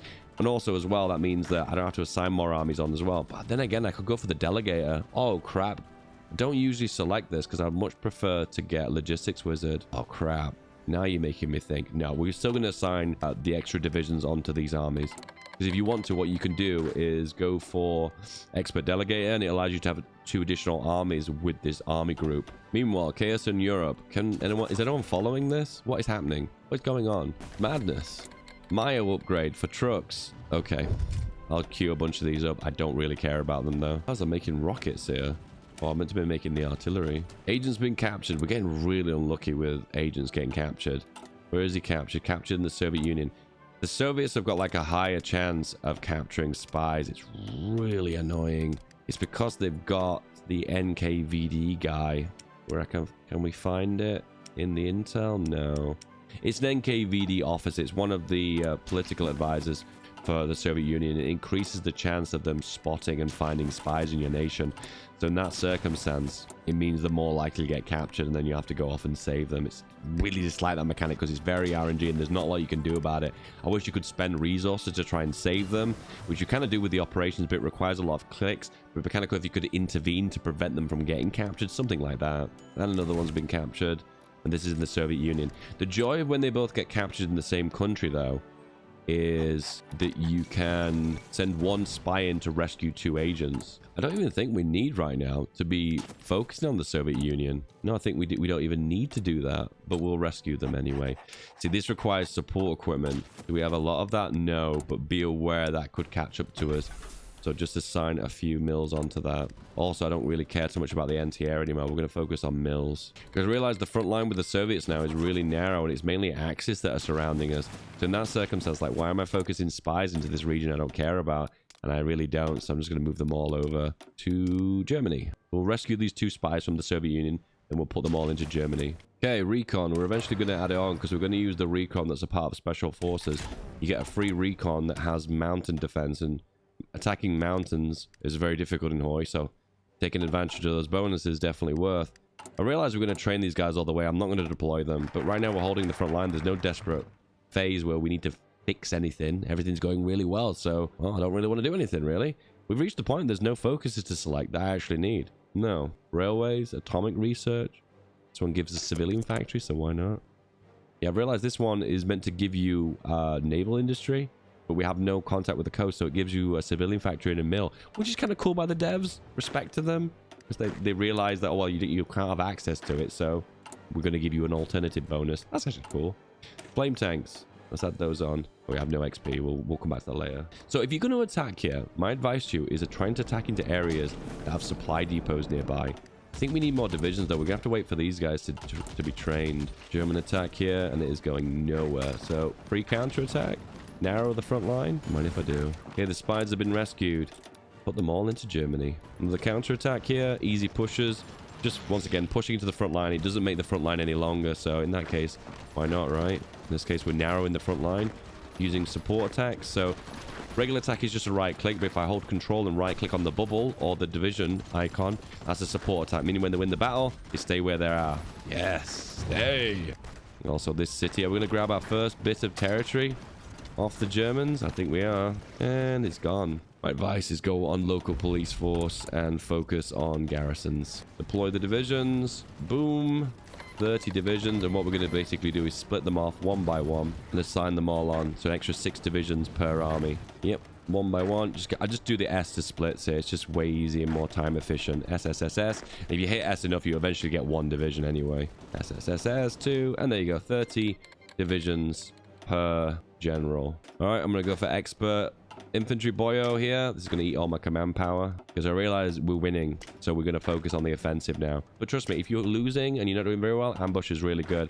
Not only does ambusher give you entrenchment, but it also gives you a recon bonus too, which will help you do the preferred tactics of elastic defense, and also the field marshal to give infantry expert. I don't think this applies. I think it's only these ones and then these ones that apply. I'm not sure if these ones do. But regardless, we selected it anyway. Why not? At the same time, I guess I could promote a general, couldn't I? Well, we got an organizer. So select general, organizer. We have... No, there is no organizers. Okay, that sucks. Because I wanted to promote someone to a field marshal and then take advantage of the offensive doctrine bonus. But that's not going to happen for now. Well, for now. Spies are in position. We have a big intel network. I think it's time to do a little bit of offensive shenanigans here. See this supply depot here? This is where you want to push. Remember, when you push into enemy territory and you grab supply depots, not only are you giving supply to your army, but you're denying enemy of their supply. So little pushes where you grab supply depots is absolutely massive. At the same time, I think we can start denying them in the north there by pushing further north, south, west, and grabbing Konnersberg, and also potentially grabbing ports connecting to the coastline. Then we can get some, I guess, some trade with the allies, I guess. Look, France immediately wants to send us stuff, but they want to send us with 500 convoys. 500 convoys. Something I can't even afford. Thanks, allies. That's very kind of you, sending me something I can't even receive anything. It's like, oh, here's a magical gift, but you can't take it anyway. It's like those little games online where it's like a gold bar in a box. It's like, oh, great, here's a gold bar. It's just yours. Oh, but no, you can't have it. No, you can't have it. All right, Konigsberg is very important. We grab that because that is a port, and that completely cuts off East and West Germany. Well, a different East and West Germany, not the traditional one that you're familiar with. America would like to send us something for 57 convoys. It's actually planes. They want to send us planes. I'm okay with that. Yeah, I'm okay with that. Anti-air is done. Maximum anti-air damage. And at the same time, now we can add on flame tanks and rangers, which give, as you can see here, a bonus to mountains, hills, forests, plains, jungles. Yes. Unfortunately, we're low on support equipment now, so we're going to have to reassign those. Going to modify our production just a little bit here, so we only need 1 mil on that. Just basically look at your stockpiles, eyeball it, and just see what you need the most. Convoy from Belgium, sure. Support equipment from Germany, only 8 support equipment. That's Germany, by the way. Germany, Britain, what's the difference? Boom. Encirclement, 25 divisions. Ouch. So when you look at these land leases, be very careful. This is a newbie mistake to make. You don't want to accept all of these because you don't have enough convoys. So yes, yes, no. Also, I realized that I have ships as well. Might want to repair those. So you have to assign your naval dockyards into the repair queue, otherwise they'll never repair. Oh, that sucks so bad. The spies just keep getting captured. Yeah, we're doing loads of damage right now. We're in a really favorable position. Things are looking pretty hunky-dory. I'm really happy. I guess what we could do I hire more of these? No, I'm not going to do that. I also could change my tactics too to go for an attack plan. So infiltrated assault gives an extra 10% attack and reduces their defense by 5%. Kind of crappy bonus. Or a 15% attack bonus for well-planned attack. Can't do blitz though because it requires tanks. If you look really closely, it tells you what the offensive order does. So in this case, it gives an extra. It requires an offensive tactic, but it doesn't say any other requirements. And this one doesn't have requirements either. To be fair, there's not a lot in it between these two. So we'll go for well-planned attack. We'll focus on the offensive now. Focus on research that improves the passive bonuses for our troops right now. And just maneuver our production around so we can keep on top of all the production penalties and bonuses depending on what we're focusing on. The push here. Maybe break the Soviets here. Yep. Just want to push into the river line. That's all I'm trying to aim for. Push them all the way back to the river line. Another spy's got captured. I'm not having much joy with the spies here. Once again, it's totally random. It's just a roll of the dice. Sometimes you lose them all, sometimes you don't. It's such a frustrating mechanic. It's why I'm not a big fan of it. Once again, we're pushing all the way to the river line here. And once again, that was so easy. Because once again, when we're hiding behind a river line, we get a defensive bonus anyway. So it's more beneficial to hold that as a typical front line. Realize that we can probably counter-attack and grab this area that we lost earlier. Here, here, here. Shift click, move, move, move. Breaking the mountains is going to be difficult, but we do have a mountaineer support company now, though. So once we recaptured this region, we've just got a massive injection of manpower. So that 6.5 recruitable pop that we get from all the bonuses as well as our conscription gets automatically added when we're in a core territory. So you get like a massive amount of manpower that appears out of nowhere. But if people in my video before say, are we using a console command? Where does that manpower come from? Because you capture a core state and it just shoots up. It is kind of a weird mechanic. Like all of a sudden, all the people lined up in a row in that city waiting to join your armed forces. It is kind of weird. All of a sudden, they all want to join the army. A bunch of planes. I think we may have got them from the Allies or from capitulating. I don't know. And then with G to merge them up. Mussolini has been deposed. Oh dear. This is a very, very short World War II. Lost a bunch of convoys due to the fact that we're defending them. Once again, it's all Lend-Lease. There's not a lot we can do about it. Really easy opportunity for an encirclement here. I'll always love to do this encirclement. We push just west of the port. Then we start to squeeze in. Then we squeeze over, and that's 2 divisions encircled. Nice. And right now we can activate a battle plan. We'll put it on careful though. Usually on careful, they only really attack if they think they're certain that they can win, which is usually a really good careful way of doing your battles. Oh dear. Soviets hitting our convoys again. Oh dear. Okay, there's a bit of a wonky thing that's happening here. It's a classic Hoi 4 mechanic where they're trying to supply locally. You can fix that but just by connecting the railroads, which eventually they are going to connect. We're just connecting them up here. Has that worked? 1 day left? Yeah, we are. There we go. Yeah, absolutely dumpstering them now. It is not looking too good for the Axis. They're a very short Axis game. If you're not very good, you could go into exile. And then the exile mechanics are all here. They're not very fun, though. They're quite boring. But some of the bonuses here are pretty OP, like 5 cities for free, 6 factories for free. They're pretty OP. But all you do is kind of sit in Britain, make divisions, and wait for the D-Day, and then eventually land. But when you're in exile, I will say some of the bonuses you get are brutally strong. I mean, eye-wateringly strong. You get like 30, 40, 50% attack bonus when fighting against the Germans because they're the ones that capitulate. It's like a revenge mechanic, you know, and you don't need to have very good stats if that's the one you're focusing on. And pushing into here is a nightmare because this is part of the Sudetenland. It's got a level 7 fort. Breaking this is really difficult, but we're still managing it. I'm not going to complain. We're a little bit behind on fuel right now. There's not a lot we can do about that. No, we've got no convoys. The reason we're behind on fuel, guys, is because we've got flame tanks, and flame tanks use a lot of fuel. One of the downsides of flames, the fall of Berlin. This front line is completely open now, so just do hold shift left click and just grab all those victory points. Why not, right? So the way this mechanic works is if you want the bonuses for the east and west, you have to do them one at a time. And if you've completed the east or west, you click complete plan and it gets rid of it. This is a focus that requires 0 days. There's not actually any of those in Hawaii. I think they're the only 2. But when you've done it, you can move on to the next one, but you can't do both at the same time. Why not both? Because you're not allowed to. Hanover, why not?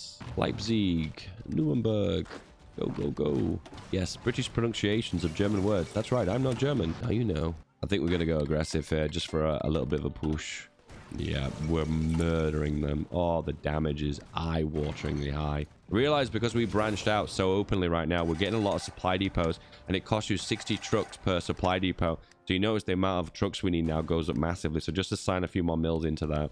Also, our guns can be improved upon with the Mayo. Discontinue that one.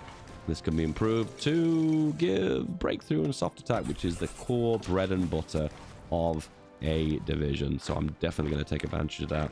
It's not a matter of who takes Berlin, guys. Is it the Soviets or the Allies? No, it's the Poles or the Allies. Who will it be? Well, in this timeline, it's definitely Poland.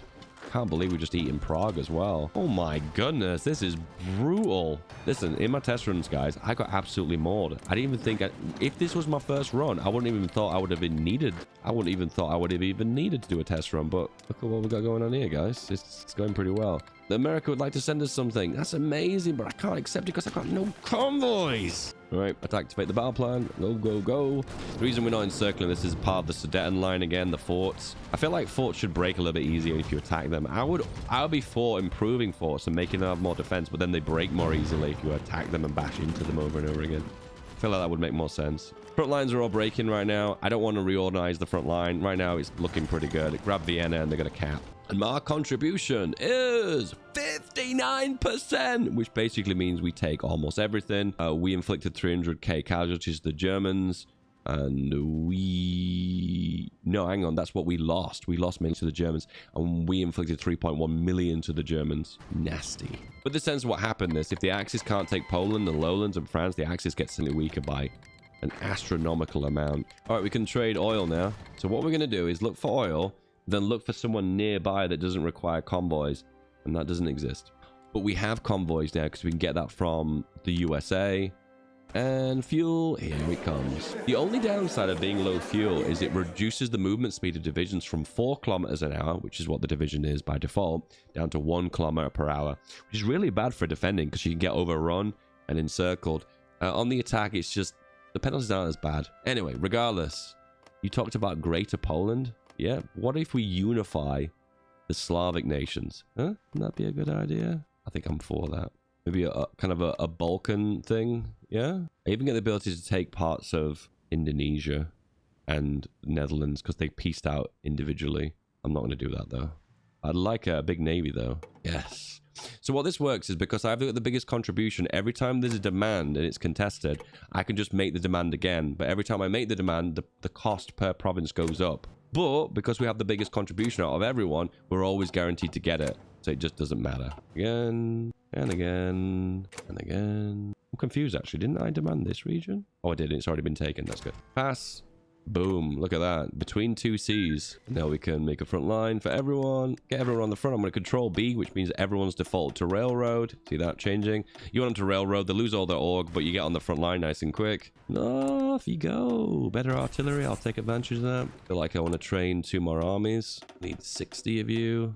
However, we're low on manpower now, so I'll put those on 1 division and service by requirement. Go, go, go. One thing I will do, though, is mark Lithuania. Where's Lithuania? As civilian oversight, which will make sense later on. Trust me, if you know, you know, okay? We're also going to research MP as well, because right now the nation now consists of more garrisons than actual territory that I own. Do we have an organizer general yet? Organizer? No. The reason why we don't have organizer is you only gain organizer through battle plans, because to be fair, we've only really been using battle plans for the counteroffensive and nothing else. It's not really taken, well, we've not gained a lot of XP from it. All right, spies. This spy is in the Soviet Union, so we can rescue her. Another one's got captured, so we can do one mission to save both of them. We're going to go for resistance suppression, which reduces the base amount of resistance by 5%. If you want to know the base amount of resistance, you go into your laws and hover over them. Can you see that? It says down, no, where am I looking? It says target resistance minus 35%. So it will remove it by a further 5%, reduce it by another 5%. Does that make sense? Women in the workforce, we'll take advantage of that too. What I want to do is concentrate all my forces in the northern regions. I know I've already taken them as the peace conference, and the allies will take care of that, but I want everyone to be in the north and do all their maximum amount of damage. Realize I need guns as well. Is someone going to give me guns? France? The reason I asked France for guns, 22,000.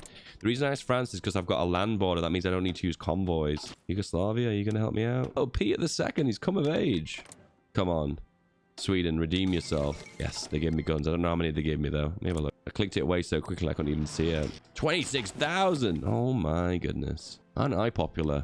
A little bit behind on steel, so we'll import that from France. Don't need nowhere as much fuel now, so we'll drop that down significantly. We can build some mills. No, actually, we build infrastructure because we want to maximize the amount of resource output. The steel is our primary resource, and we need to get as much of it as possible into the economy. Right now, I'm going to take a breath and put them on careful, just to recover some of the losses of equipment. Recon 3, we'll go for engineers 3.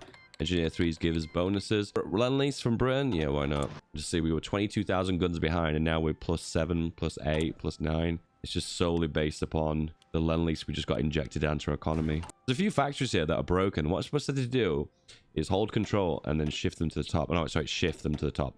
Shift them to the top? Shift key? Why has that just dawned on me? Shift them up, shift them down. Is the shift hotkey? Well, that's an easy way of remembering that, right? And when you shift them to the top, it means that the civilian factories will repair those ones first.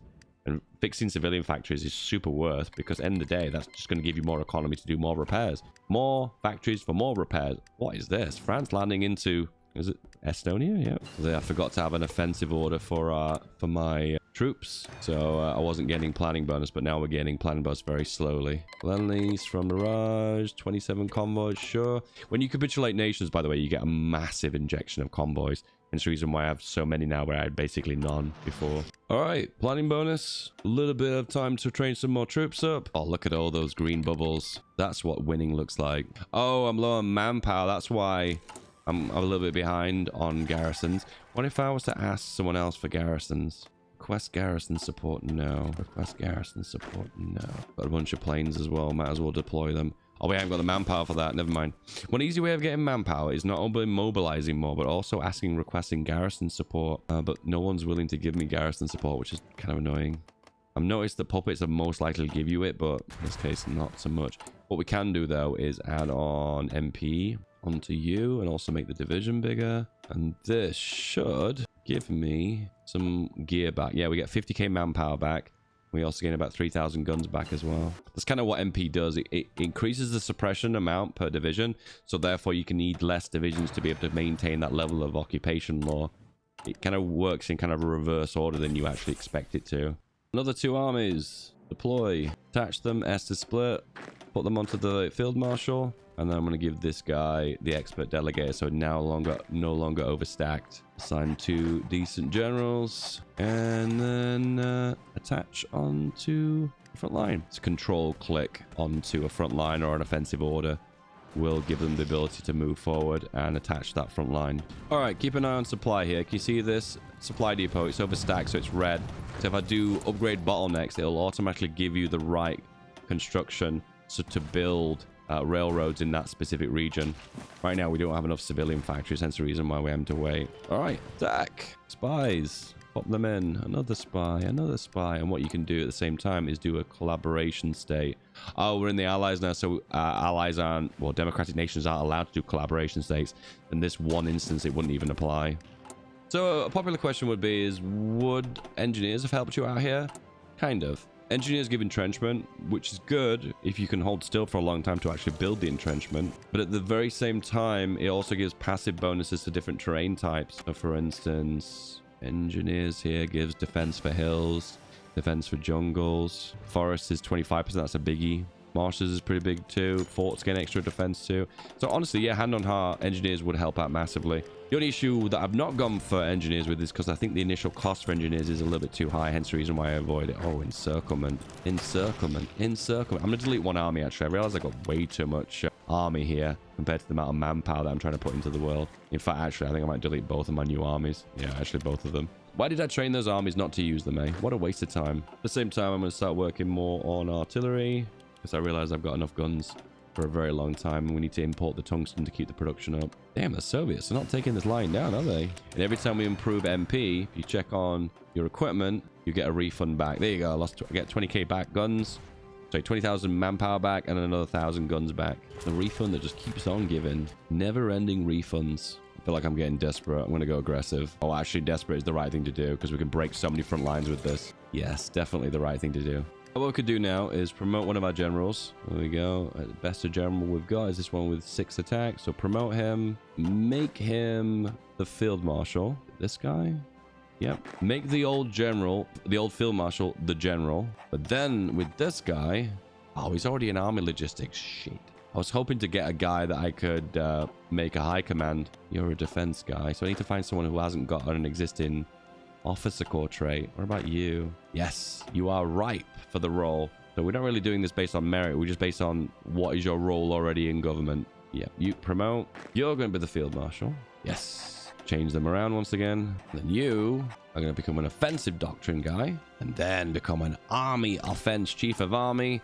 And now we are focusing on the offensive because that's what we're doing at the moment. And now we've got a more offensive buff. I just realized I don't need fuel, do I? Because I'm going to get fuel from Romania. Because technically I took that in the peace conference, didn't I? When you reach the point where this doesn't even matter anymore. So logistics. Same again, I'm going to improve railways if I ever see a over bottleneck supply depot. And the Romanian pocket is getting disintegrated. So one good thing to do with the Soviet Union is to build a collaboration government. Because I'm in the Allies though, democratic nations aren't allowed to do collaboration states. So this is something I won't be allowed to do. Could I join the faction? No, you can't. When you're fighting in a war together, you can't do it. That's the only way you could potentially form a collaboration state if you were somehow able to exit out the Allies, but we're not able to. Damn, this is not a bad encirclement. You are worthy, sir. Slice into Crimea. Just be aware the front line's break in Crimea, so just leave one division behind and let everyone else join the front line. If you want the divisions to keep moving forward quick, what you can do is Control B. For instance, all these ones that were down here now can railroad to the front line nice and quick. I always like to do this too. Hold control and click them off on and off the battle plan. I like to think in my mind this actually speeds them up, but it doesn't think it makes any difference. Ooh, the defense of Moscow, a level 4-4. I love it when I have to really fight for capitals. It kind of feels more like very immersive. All right, we're behind on guns again. I'm going to request loan leases. Spain says no. France has usually been very generous. Yes. 13,000 guns. What about Italy? No. Sweden's very generous too. No. UK? Yes. Unfortunately, there's all my convoys gone. Another way of getting a big injection of equipment is just to make your division a little bit smaller. That usually will give you a massive injection of guns. The frustrating things about spies is you have to keep moving the back over and over again. It's like certain areas spies can be placed, but certain areas they can't. Like, for instance, why can't I put a spy in here? I don't know. I guess they're all centric around victory points, but there are some victory points if you look close enough, like here, for instance. If you release a bunch of nations to the game, there are certain places in the world that you can actually put spies. Big push into Moscow. Just a combined push. When you reach this point in the game, you've probably heard me say this a billion times, but push towards the victory points. I said victory points again. I meant to say supply depots. Because that's where the supply is. And you're gaining supply and you're denying enemy supply. It's the same old, same old, same old, same old, same old, same old push. The guns can be improved. Yes, more soft attack. And also at the same time, we have a Mayo. We can get a policy. Something the game should let you know about, but it doesn't. Policies, what can we do? Less resources, sure. And less resources for the artillery too, sure. It gives us a massive amount of guns and tungsten, yes. Spy's been captured, then instantly saved. MP2 is done, then go over MP4. And because we've got so many garrisons, this gives us a refund of 20k manpower. As I said to you, the spy got instantly captured last week, and then all of a sudden they were already in mission to save them. and then they instantly save them. Like perfect timing, right? Hey, it's a supply depot. Gonna right click on it and push into it. Okay, so click on your war and you can see how far the tours capitulated. 96%. They are practically donezoed. Adaptable for a field marshal, even though he's not a field marshal anymore. It's okay. It's good though. It's good. Also charismatic to recover my division recovery a little bit quicker. I don't think I need to push anymore. I think the Soviets are on its last knees now. On your knees. Is that it? Yes! GG! I'm not going to take the entirety of the Soviet Union, but I'm going to strategically select some territory that might ring a bell for a bunch of you guys. You might be like, ooh, I played EU4 and I recognize what Dave's making. Unfortunately, it's quite difficult to make pretty borders, though. I think we're going to go with that, though. Take all, and the rest, we're going to pop it. I'm going to create really awful border gore here, so I'm not sure if I want to do that. No, I'm not. It's a lot more difficult in the latest version to be able to make, like, puppet states. Because I want to make a collaboration government, but the game's not going to let me. There's no, like, nation on the right-hand side here that's the Soviet Union, so I can't, like, give it to the Soviet Union. Just going to make some really awful borders, isn't it? I have to pray that the devs have thought about this, right? I have to pray. Put my hands together and just pray. Somehow the devs have seen potentially where this could go. But prepare yourself for probably maybe the worst border gore you've ever seen. Oh, no, no, no. There was that brief moment when I was like, this looks like that plan's coming together. And then all of a sudden, no. This is the one that I made that's not aligned. Oh, it's because I'm not aligned. I've created a nation that resembles my faction, where the allies have created this one that's democratic. That's why it didn't appear in the list. That makes sense. All right. I could wait for this, but you need 80% average compliance in Lithuania, so I'm going to cheat it in, because otherwise I'm going to be waiting in game now for many, many different years. So click on the state, compliance, 100, and do it for all the Lithuanian states. And I think if it's an average of 80% plus in the region, you can form the Commonwealth, which gives you loads of cores inside of, well, I guess western part of Russia. As you can see, this gives me a ridiculous amount of manpower too. Look, 3 million manpower, even though we've demobilized to limited conscription, partial mob too. And if we wait just a little bit, you'll actually see what cores are mine, because the resistance will hit absolute 0. And we've been booted out the allies too, because we caused so much world tension. But look at this. How amazing is this buffer state, boys? Between two seas, there's not going to be any wars with this big bully in between, is there? This is the ultimate buffer state. As a British person, it's either a potential colony or a buffer state. And this is definitely a buffer state. And there we go, lads. There are my cores. So you can see all the areas that have got no resistance have gone to 0, and you can actually see all the core territory. There isn't a core map mode in Hoi 4 or claims map mode. So this is the only real way of actually seeing your cores and your claims, which is the F6 and F7 for compliance and the resistance. But look at all the cores you get. Oh, man. I forget where the original borders were. I think they're like, the original borders were like here. Yeah, that's the original borders, Eastern Poland. That was the original border, and it's been boom, ballooned out to here. So we are basically cores on half of Belarus and kind of the western part of Ukraine. Just so much manpower, hence the reason why our manpower is so high. Guys, I am so happy how this recording went. As I said to you, this wasn't the one video I recorded. I did this 4 times, so this is the first one out of all of them that I had to really sweat to actually get it done. But that's it. 14 days complete. This week is complete. If you want more of these videos, I've done all the major... I've done all the ones that were involved in World War II historical minor powers. Well, most of them. There are a few to cover. But in future, I could do another 7 days of minor powers, or another 7 days of alt history for the majors too. Let me know in the comments what you would prefer. And guys, if you've enjoyed this series, don't forget to like and subscribe. And comment and tell me that, because then the YouTube algorithm will give you more of that kind of content and deliver it to you. I've enjoyed doing this, and I never thought I'd find it so rewarding. But you guys in the comments have been so overwhelmingly positive. I've just kept going, and this is what we've ended up with. I'm proud of you guys if you made it to the end, and I guess I'll look in the mirror and point at myself and say, you did a good job, Dave. Yeah, I did. If this isn't worth a subscription, and I ain't nothing is. If another video is on your menu, then this one on screen right now will be the perfect one to watch. I love you and goodbye.